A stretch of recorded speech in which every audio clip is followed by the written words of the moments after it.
Silicon ಸಿಟಿಯಲ್ಲಿ ಇನ್ನು ಮುಂದೆ ಟ್ರಾಫಿಕ್ ಇರಲ್ವಾ? ಟ್ರಾಫಿಕ್ ಮುಕ್ತ ರಾಜ್ಯ ರಾಜಧಾನಿ ಆಗುತ್ತಾ ಬೆಂಗಳೂರು?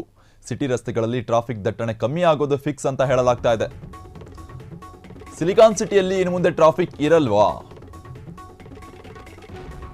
ಟ್ರಾಫಿಕ್ ಮುಕ್ತ ಆಗುತ್ತಾ ರಾಜ್ಯ ರಾಜಧಾನಿ ಬೆಂಗಳೂರು? ಸಿಟಿ ರಸ್ತೆಗಳಲ್ಲಿ ಟ್ರಾಫಿಕ್ ದಟ್ಟಣೆ ಕಮ್ಮಿ ಆಗೋದು ಫಿಕ್ಸ್. ಬೆಂಗಳೂರಿನ ಟ್ರಾಫಿಕ್ ಕಾಯಿಲೆಗೆ ಸಿಕ್ಕಿರ್ತಕ್ಕಂಥದ್ದು ಹೊಸ ಟಾನಿಕ್. ಗ್ಯಾರಂಟಿ ಸರ್ಕಾರದಿಂದ ಟ್ರಾಫಿಕ್ ಸಮಸ್ಯೆಯನ್ನು ತಡೆ ಹಿಡಿಯಲು ಹೊಸ ಸೂತ್ರ ರೆಡಿಯಾಗಿರ್ತಕ್ಕಂಥದ್ದು. ಸಿಲಿಕಾನ್ ಸಿಟಿ ಇನ್ಮೇಲೆ ಟ್ರಾಫಿಕ್ ಮುಕ್ತ ಇರುತ್ತಂತೆ. ಟ್ರಾಫಿಕ್ ಮುಕ್ತ ರಾಜ್ಯ ಆಗುವ ಒಂದು ಎಲ್ಲ ಕನಸುಗಳು ಮತ್ತೆ ಬಂದಿರತಕ್ಕಂಥದ್ದು ಬೆಂಗಳೂರಿಗೆ. ಸಿಟಿ ರಸ್ತೆಗಳಲ್ಲಿ ಟ್ರಾಫಿಕ್ ದಟ್ಟಣೆ ಕಮ್ಮಿ ಆಗೋದು ಫಿಕ್ಸ್ ಅಂತ ಹೇಳಲಾಗ್ತಾ ಇದೆ ಕಾಂಗ್ರೆಸ್ ಸರ್ಕಾರದಿಂದ. ಬೆಂಗಳೂರಿನ ಟ್ರಾಫಿಕ್ ಕಾಯಿಲೆಗೆ ಸಿಕ್ಕಿರ್ತಕ್ಕಂಥದ್ದು ಹೊಸ ಔಷಧಿ. ಗ್ಯಾರಂಟಿ ಸರ್ಕಾರದಿಂದ ಟ್ರಾಫಿಕ್ ಸಮಸ್ಯೆಯನ್ನು ತಡೆಯಲು ಹೊಸ ಸೂತ್ರ ರೆಡಿ ಮಾಡಲಾಗಿದೆ. ಸಿಲಿಕಾನ್ ಸಿಟಿಯಲ್ಲಿ ಇನ್ನು ಮುಂದೆ ಟ್ರಾಫಿಕ್ಕೇ ಇರಲ್ಲ. ಸಾಕಷ್ಟು ಪರದಾಡ್ತಾ ಇದ್ದಾರೆ ಬೆಂಗಳೂರಲ್ಲಿ ಟ್ರಾಫಿಕ್ ಅಂತ. ಹೈವೇಯಿಂದ ಹಿಡಿದು ಎಲ್ಲ ಒಂದು ಸಣ್ಣ ಪ್ರಮಾಣದ ರಸ್ತೆಗಳಲ್ಲೂ ಕೂಡ ಟ್ರಾಫಿಕ್ಗಳು ಜಾಸ್ತಿ ಆಗ್ತಾನೆ ಹೋಗ್ತಾ ಇದೆ ದಿನದಿಂದ ದಿನಕ್ಕೆ ಬೆಂಗಳೂರಿನಲ್ಲಿ.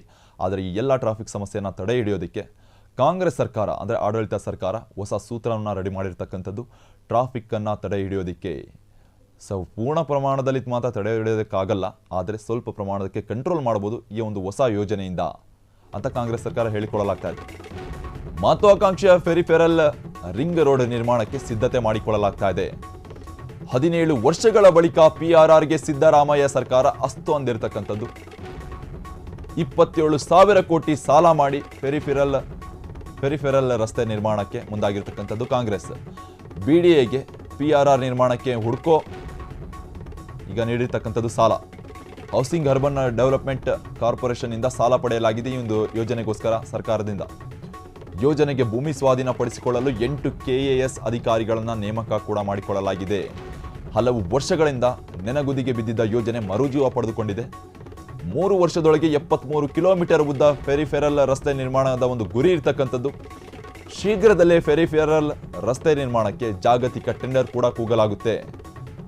ಹಲವು ವರ್ಷಗಳಿಂದ ಯೋಜನೆಗೆ ದುಡ್ಡಿಲ್ಲ ಎಂದು ಪರದಾಡ್ತಿತ್ತು BDA. ಇದೀಗ ಹುಡುಕೋದಿಂದ ಸಾಲ ಸಿಕ್ಕ ಬೆನ್ನಲ್ಲೇ ಯೋಜನೆಗೆ ವೇಗ ನೀಡಲಿದೆ BDA. ಮಹತ್ವಾಕಾಂಕ್ಷೆಯ ಒಂದು ಯೋಜನೆ ಇದು. 17 ವರ್ಷಗಳ ಬಳಿಕ PRRಗೆ ಸಿದ್ದರಾಮಯ್ಯ ಒಂದು ಗ್ರೀನ್ ಸಿಗ್ನಲ್ ಕೊಟ್ಟಿರ್ತಕ್ಕಂಥದ್ದು. ಸುಮಾರು 27,000 ಕೋಟಿ ಸಾಲ ಮಾಡಿ ಈ ಒಂದು ರಸ್ತೆ ನಿರ್ಮಾಣಕ್ಕೆ ಮುಂದಾಗಿರ್ತಕ್ಕಂಥದ್ದು ಕಾಂಗ್ರೆಸ್ ಸರ್ಕಾರ. BDAಗೆ PRR ನಿರ್ಮಾಣಕ್ಕೆ ಹೌಸಿಂಗ್ ಅರ್ಬನ್ ಡೆವಲಪ್ಮೆಂಟ್ ಕಾರ್ಪೊರೇಷನ್ನಿಂದ ಸಾಲ ಕೂಡ ಪಡೆದುಕೊಳ್ಳಲಾಗಿದೆ. ಯೋಜನೆಗೆ ಭೂಮಿ ಸ್ವಾಧೀನಪಡಿಸಿಕೊಳ್ಳಲು ಸುಮಾರು 8 KAS ಅಧಿಕಾರಿಗಳನ್ನು ನೇಮಕ ಕೂಡ ಮಾಡಿಕೊಳ್ಳಲಾಗಿರ್ತಕ್ಕಂಥದ್ದು. ಹಲವು ವರ್ಷಗಳಿಂದ ಹಾಗೆ ಇತ್ತು ಈ ಒಂದು ಯೋಜನೆ. 3 ವರ್ಷದೊಳಗೆ 73 ಕಿಲೋಮೀಟರ್ ಉದ್ದ ಫೆರಿಫೆರಲ್ ರಸ್ತೆ ನಿರ್ಮಾಣದ ಒಂದು ಗುರಿ ಕೂಡ ಹೊಂದಿರತಕ್ಕಂಥದ್ದು. ಶೀಘ್ರದಲ್ಲೇ ರಸ್ತೆ ನಿರ್ಮಾಣಕ್ಕೆ ಜಾಗತಿಕ ಟೆಂಡರ್ ಕೂಡ ಕೂಗಲಾಗುತ್ತೆ. ಅಷ್ಟೇ ಅಲ್ಲ, ಹಲವು ವರ್ಷದಿಂದ ಯೋಜನೆಗೆ ದುಡ್ಡಿಲ್ಲ ಅಂತ ಪರದಾಡ್ತಿತ್ತು BDA.